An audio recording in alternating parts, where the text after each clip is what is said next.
Hello traders, എല്ലാവർക്കും നമ്മുടെ പുതിയൊരു വീഡിയോയിലേക്ക് സ്വാഗതം.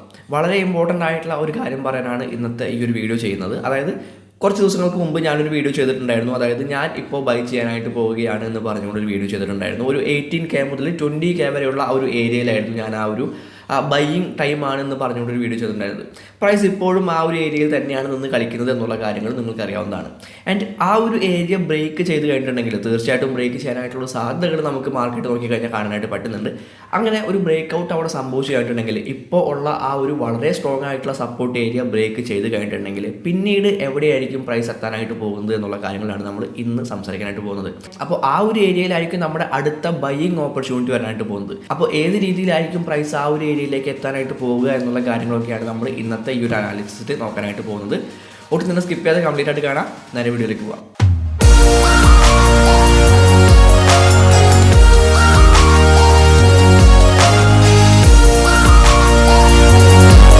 ഓക്കെ, നമ്മളിപ്പോൾ നിൽക്കുന്നത് ബിറ്റ്കോയിൻ്റെ ഒരു USD പെയറിലുള്ള മന്ത്ലി ടൈം ഫ്രെയിമിലുള്ള ചാർട്ടിലാണ് നിൽക്കുന്നത്. ആൻഡ് ഇവിടെ നമുക്ക് കൃത്യമായിട്ടുള്ള സപ്പോർട്ട് ഏരിയ ആയിട്ട് ഇതെടുക്കാനായിട്ട് പറ്റുന്നുണ്ട്. അതായത് 2018 ഓൾ ടൈം ഹൈ പ്രൈസ് ആയിട്ടുള്ള ഒരു 18-19K മുതൽ ഒരു സപ്പോർട്ട് ഏരിയ ആയിട്ട് നമുക്ക് എടുക്കാനായിട്ട് പറ്റുന്നുണ്ട്. ആ ഒരു ലെവൽ എന്ന് പറയുന്നത് അവിടെ തന്നെയാണ് പ്രൈസ് നിൽക്കുന്നത് എന്നുള്ള കാര്യങ്ങൾ നമുക്ക് കൃത്യമായിട്ട് മനസ്സിലാക്കാനായിട്ട് പറ്റുന്നുണ്ട്. വളരെ സ്ട്രോങ് ആയിട്ടുള്ള ഒരു മന്ത്ലി ക്യാൻഡിലാണ് ആ ഒരു സപ്പോർട്ട് ഏരിയയിൽ ക്ലോസ് ചെയ്തിട്ടുള്ളത് എന്നുള്ള കാര്യങ്ങൾ മനസ്സിലാക്കാനായിട്ട് പറ്റുന്നുണ്ട്. ആൻഡ് ഈ ഒരു മാസത്തെ ക്യാൻഡിൽ ഒരു റെഡ് ക്യാൻഡിലാണ് അവിടെ ഫോം ആയിക്കൊണ്ടിരിക്കുന്നത് എന്നുള്ള കാര്യങ്ങൾ നമുക്ക് ഇവിടെ കാണാനായിട്ട് പറ്റുന്നുണ്ട്.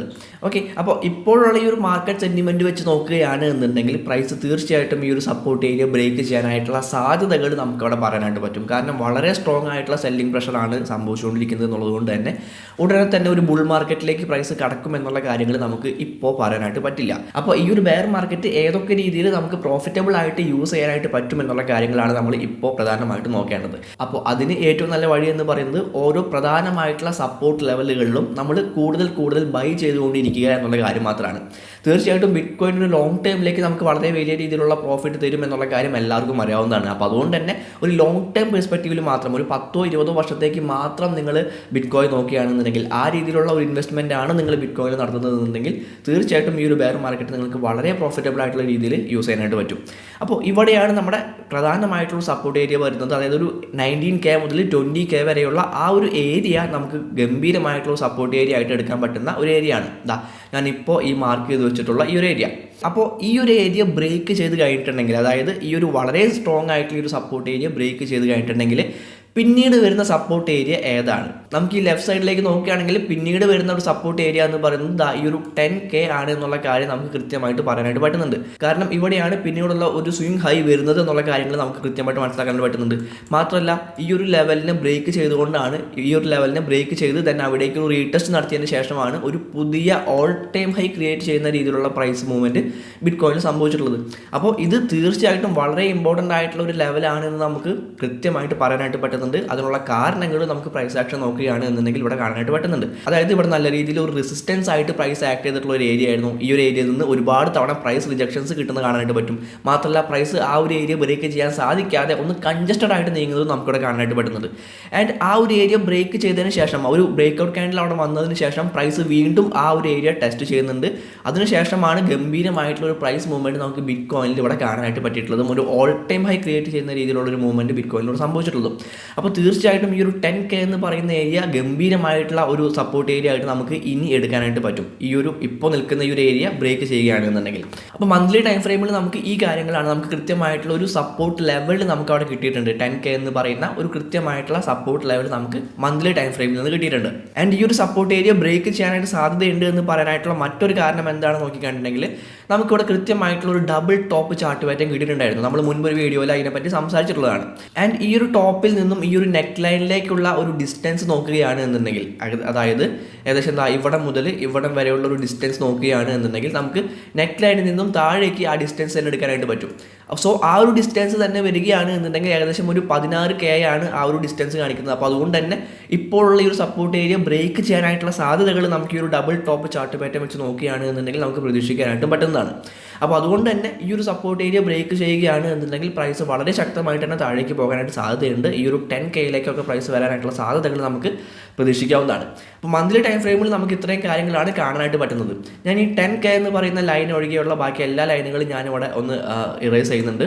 ഓക്കെ, നമുക്ക് ഈ ഒരു 10K എന്ന് പറയുന്ന ലെവലും അതുപോലെ തന്നെ 2018 ഓൾ ടൈം ഹൈ പ്രൈസ് ആയിട്ടുള്ള ഈ ഒരു 18 മുതൽ 20K വരെയുള്ള ആ ഒരു ലെവൽ ഞാനിവിടെ മാർക്ക് ചെയ്തിട്ടുണ്ട്. ഇനി നമുക്ക് വീക്ക്ലി ടൈം ഫ്രെയിമിലേക്ക് പോകാം. വീക്ക്ലി ടൈം ഫ്രെയിമിൽ പോയി കഴിഞ്ഞാൽ നമുക്ക് കൃത്യമായിട്ടുള്ള ഒരു പാരലൽ ചാനൽ വരയ്ക്കാനായിട്ട് പറ്റുന്നുണ്ട്. ഈ രീതിയിൽ ഒരു പാരലൽ ചാനൽ നമുക്കിവിടെ വരയ്ക്കാനായിട്ട് സാധിക്കുന്നുണ്ട്. ഓക്കെ, ഈ ഒരു പാരലൽ ചാനലിൻ്റെ പ്രത്യേകത എന്താണെന്ന് നോക്കിക്കഴിഞ്ഞിട്ടുണ്ടെങ്കിൽ നമുക്ക് കൃത്യമായിട്ട് ഈ ട്രെൻഡ് ലൈൻസിൽ സപ്പോർട്ട് ആൻഡ് റെസിസ്റ്റൻസ് എടുത്തുകൊണ്ടാണ് പ്രൈസ് മൂവ് ചെയ്യുന്നത് എന്നുള്ള കാര്യങ്ങൾ കാണാനായിട്ട് പറ്റുന്നുണ്ട്. ഇവിടെ ഈ രീതിയിൽ ഒരു സപ്പോർട്ട് എടുക്കുന്നുണ്ട്, ഇവിടെ ഒരു സപ്പോർട്ട് എടുക്കുന്നുണ്ട്, ഇവിടെ ഒരു സപ്പോർട്ട് എടുക്കുന്നുണ്ട്. അതുപോലെ തന്നെ നമുക്ക് റെസിസ്റ്റൻസ് ആയിട്ടും ഈ ഒരു ട്രെൻഡ് ലൈൻസ് ആക്ട് ചെയ്യുന്നത് കാണാനായിട്ട് പറ്റും. ഇവിടെ ഈ ഒരു 2018 ആ ഒരു 18K മുതൽ 20K വരെയുള്ള ആ ഒരു ലെവലിൽ പ്രൈസ് ഒരു സപ്പോർട്ട് എടുക്കുന്നുണ്ട്. അവിടെയാണ് ഇതിൻ്റെ ട്രെൻഡ് ലൈൻ വന്നിട്ടുള്ളത്. അതുപോലെ തന്നെ ഇവിടെ ഒരു സപ്പോർട്ട് ഒരു റെസിസ്റ്റൻസ് എടുക്കുന്നത് കാണാനായിട്ട് പറ്റുന്നുണ്ട്. അതുപോലെ തന്നെ ഇവിടെയും ഒരു റെസിസ്റ്റൻസ് എടുക്കുന്നത് കാണാനായിട്ട് പറ്റുന്നുണ്ട്. ഓക്കെ, അപ്പോൾ ഈ ഒരു trend line support and resistance ആയിട്ട് ആക്ട് ചെയ്യുന്നത് നമുക്ക് കൃത്യമായിട്ട് ഇവിടെ കാണാനായിട്ട് പറ്റുന്നുണ്ട്. സോ ഈ ഒരു ട്രെൻഡ് ലൈൻ വെച്ച് നോക്കുകയാണെങ്കിൽ, ഈ ഒരു ട്രെൻഡ് വെച്ച് നോക്കുകയാണെന്നുണ്ടെങ്കിൽ നമുക്ക് ഇനി പ്രതീക്ഷിക്കാനായിട്ട് സാധിക്കുന്നത് പ്രൈസ് ഈ രീതിയിൽ താഴേക്ക് ഇറങ്ങി വന്ന് ഇവിടെ ഒരു സപ്പോർട്ട് എടുക്കുന്ന രീതിയിലുള്ള ഒരു മൂവ്മെൻറ്റ് കാഴ്ചവെക്കുമെന്നാണ്. ഓക്കെ, അപ്പോൾ ഈ ഒരു ഏരിയ എന്ന് പറയുന്നത്, അതായത് നമ്മൾ ഈ ഒരു ട്രെൻഡ് ലൈൻ വരച്ചിട്ടുള്ള ഇനി സപ്പോർട്ട് എടുക്കാനായിട്ട് സാധ്യതയുള്ള ഈ ഒരു ഏരിയ എന്ന് പറഞ്ഞു കഴിഞ്ഞിട്ടുണ്ടെങ്കിൽ നമ്മൾ നേരത്തെ വരച്ചിട്ടുള്ള ആ ഒരു 10K എന്ന് പറയുന്ന ഒരു സപ്പോർട്ട് ലെവലായിരിക്കും എന്നാണ് നമുക്ക് ഇതിൽ നിന്ന് കൃത്യമായിട്ട് മനസ്സിലാക്കാനായിട്ട് സാധിക്കുന്നത്. ഓക്കെ, അപ്പോൾ ഇവിടെ സംഭവിച്ചിട്ടുള്ള പോലെ ഒരു പ്രൈസ് മൂവ്മെൻറ്റ് കൂടെ സംഭവിക്കുകയാണ് എന്നുണ്ടെങ്കിൽ ഈ രീതിയിൽ ഒരു പ്രൈസ് മൂവ്മെൻറ്റ് കൂടെ സംഭവിക്കുകയാണ് എന്നുണ്ടെങ്കിൽ നമുക്ക് ഇവിടെ മുതൽ ഇവിടം വരെയുള്ള, അതായത് ഈ ഒരു 10Kയിലേക്കുള്ള ഒരു മൂവ്മെൻറ്റ് നമുക്ക് ഇവിടെ ഈ രീതിയിൽ പ്രതീക്ഷിക്കാനായിട്ട് സാധിക്കുമെന്ന് നമുക്ക് കൃത്യമായിട്ട് ഈ ഒരു വീക്ക്ലി ടൈം ഫ്രെയിം കണ്ടു കഴിഞ്ഞാൽ മനസ്സിലാക്കാനായിട്ട് സാധിക്കുന്നുണ്ട്. അപ്പോൾ ഈ ഒരു പാറ്റേൺ തന്നെ കണ്ടിന്യൂ ചെയ്യുകയാണ് എന്നുണ്ടെങ്കിൽ കൃത്യമായിട്ട് ഈ ട്രെൻഡ് ലൈനിൽ സപ്പോർട്ട് ആൻഡ് റെസിസ്റ്റൻസ് എടുത്തുകൊണ്ട് തന്നെ പ്രൈസ് ഇനിയും മുകളിലേക്ക് പോവുകയാണെന്നുണ്ടെങ്കിൽ നമുക്ക് ഇനി വളരെ നല്ലൊരു ബൈയിങ് ഓപ്പർച്യൂണിറ്റി കിട്ടാനായിട്ട് പോകുന്ന ഒരു ഏരിയ എന്ന് പറയുന്നത് ഈ ഒരു 10K എന്ന് പറയുന്ന ഈ ഒരു പ്രൈസ് ലെവലായിരിക്കും. ഓക്കെ, അപ്പോൾ വീക്ക്ലി ടൈം ഫ്രെയിമിൽ നമുക്ക് ഈ കാര്യങ്ങളാണ് കാണാനായിട്ട് പറ്റുന്നത്. ഇനി നമുക്കൊരു ഡെയിലി ടൈം ഫ്രെയിമിലേക്ക് പോകാം. ഞാൻ ഈ ഡ്രോയിങ്സ് എല്ലാം ഒന്ന് ക്ലിയർ ചെയ്യുന്നുണ്ട്, എന്നിട്ട് ഡെയിലി ടൈം ഫ്രെയിമിലേക്ക് പോകുന്നുണ്ട്. ആൻഡ് ഡെയിലി ടൈം ഫ്രെയിമിൽ നമുക്ക് ഒരു ബോളിഞ്ചർ ബാൻഡ് ഇവിടേക്ക് കൊണ്ടുവരാം. ഓക്കെ, ബോളിഞ്ചർ ബാൻഡ് നോക്കുകയാണെന്നുണ്ടെങ്കിൽ നമുക്ക് ഇവിടെ കാണാൻ പറ്റുന്ന കാര്യമെന്ന് പറയുന്നത് ഈ ബോളിഞ്ചർ ബാൻഡിൻ്റെ വിഡ്ത്ത് തമ്മിൽ കുറഞ്ഞു വരുന്ന കാണാനായിട്ട് പറ്റും. അപ്പോൾ നമ്മൾ മുൻപുള്ള പല വീഡിയോകളിലും സംസാരിച്ചിട്ടുണ്ട്, ബോളിഞ്ചർ ബാൻഡിൻ്റെ വിഡ്ത്ത് കുറഞ്ഞു വരികയാണ് എന്നുണ്ടെങ്കിൽ അവിടെ പ്രൈസ് ഒന്ന് കൺജസ്റ്റഡ് ആയിട്ട് നീങ്ങാനായിരിക്കും സാധ്യത എന്നുള്ള കാര്യങ്ങൾ നമ്മൾ കൃത്യമായിട്ട് പറഞ്ഞിട്ടുണ്ട്. അത് നമുക്കിവിടെ മുൻപുള്ള ദിവസങ്ങളിൽ നമുക്ക് കൃത്യമായിട്ട് കാണാനായിട്ട് സാധിക്കുന്നുണ്ട്. ഇവിടെ ബോളിഞ്ചർ ബാൻഡിൻ്റെ വിഡ്ത്ത് തമ്മിൽ കുറഞ്ഞു വരുന്നപ്പോൾ ഇവിടെ പ്രൈസ് ഒന്ന് കൺജസ്റ്റഡ് ആയിട്ടായിരുന്നു മൂവ് ചെയ്തുകൊണ്ടിരുന്നത്. ഇവിടെയും പ്രൈസ് ഒന്ന് കൺജസ്റ്റഡ് ആയിട്ട് നീങ്ങാനായിട്ടുള്ള സാധ്യതകൾ നമുക്ക് കാണാനായിട്ട് പറ്റുന്നുണ്ട്. അതായത് ബോളിഞ്ചർ ബാൻഡിൻ്റെ ലെങ്ത് ഇവിടെ കുറഞ്ഞു വരികയാണ്.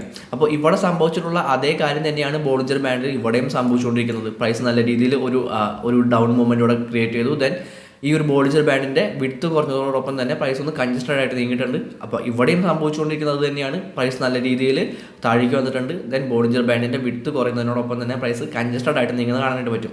അപ്പോൾ ഇവിടെ സംഭവിച്ചിട്ടുള്ള അതേ കാര്യം തന്നെ ഇവിടെയും സംഭവിക്കുകയാണ് എന്നുണ്ടെങ്കിൽ നമുക്ക് പ്രതീക്ഷിക്കാൻ പറ്റുന്ന ഒരു പ്രൈസ് മൂവ്മെൻറ്റ് എന്ന് പറയുന്നത് ഈ രീതിയിലുള്ളൊരു മൂവ്മെൻറ്റ് ആയിരിക്കും. അതായത് ഇവിടെ മുതൽ ഈ രീതിയിലുള്ള ഒരു മൂവ്മെൻ്റ് ആയിരിക്കും നമുക്ക് ഇവിടെ പ്രതീക്ഷിക്കാനായിട്ട് സാധിക്കുന്നത്. ഓക്കെ, അപ്പോൾ ഓവറോൾ മാർക്കറ്റ് സെൻറ്റിമെൻറ്റ് വെച്ച് നോക്കുകയാണെന്നുണ്ടെങ്കിൽ, ഓവറോൾ മാർക്കറ്റ് ട്രെൻഡ് വെച്ച് നോക്കുകയാണെന്നുണ്ടെങ്കിൽ പ്രൈസ് ഇനിയും താഴേക്ക് പോകാനായിട്ടുള്ള സാധ്യതകൾ നമുക്ക് കാണാനായിട്ട് പറ്റും. അപ്പോൾ അതിനനുസരിച്ചുള്ള ഒരു ഇൻവെസ്റ്റ്മെൻറ്റും കാര്യങ്ങളൊക്കെ നടത്താനായിട്ട് വളരെ ഗംഭീരമായിട്ടുള്ള ഒരു ഓപ്പർച്യൂണിറ്റി നമുക്ക് ഇവിടെ കിട്ടാനായിട്ട് സാധ്യതയുണ്ട്. അപ്പോൾ ആ ഓപ്പർച്യൂണിറ്റീസ് എല്ലാം തന്നെ വളരെ പ്രോഫിറ്റബിൾ ആയിട്ടുള്ള രീതിയിൽ ഉപയോഗിക്കാനായിട്ട് ശ്രമിക്കുക. യാതൊരു വിധത്തിലുള്ള ഫൈനാൻഷ്യൽ അഡ്വൈസായിട്ട് ഈ ഒരു വീഡിയോ കാണാതിരിക്കുക. നിങ്ങൾ നിങ്ങളുടേതായിട്ടുള്ള അനാലിസിസും കാര്യങ്ങളൊക്കെ നടത്തുമ്പോൾ അതിന് ഹെൽപ്ഫുൾ ആകുന്ന എന്തെങ്കിലും കാര്യങ്ങൾ ഈ ഒരു വീഡിയോയിൽ നിന്ന് കിട്ടുന്നുണ്ടെങ്കിൽ അത് മാത്രം എടുത്താൽ മതി. ബാക്കി എല്ലാ കാര്യങ്ങളും വിട്ട് കളഞ്ഞേക്കാം. അടുത്തൊരു വീഡിയോയിൽ കാണാം. Happy trading.